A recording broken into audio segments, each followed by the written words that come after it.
Ашыралы байкенин жүрөгүндө бир күйүттөн чыккан бир өрөө бар экен да. Именно ушу арак ичкендерге арналат. Кана бир кайталап коюңузчу байке. Тоз таттуу арак ачуу билип койгон куур атат, сирип калат асыл оюң. Ат кылып минип алат арак сени, андан соң үй бүлөң жок мустак койнуң. Акылдуу азаматты алдап чыгат, ар намыс уятыңды алып тынат. Арактын аркасынан кубаласаң, акыры алып барып көргө тыгат. Болду, точка. Байке, өтө мындай сөздүн токотор жерин, каймагын айтты да байке.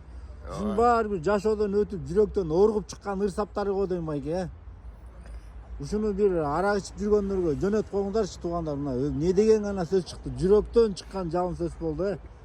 Байке, Кудай буйрса сиз эми Ашык болуп жүрөм. мына кырыңызчы байке, урматтуу туугандар. Арактын арты мына ушундай кайгыга, ыйга, күйүткө алып барат.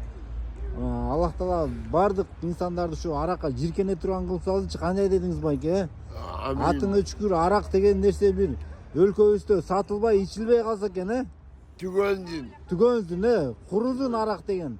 Арак курузун дегендер видео лайк басып коюңуздар.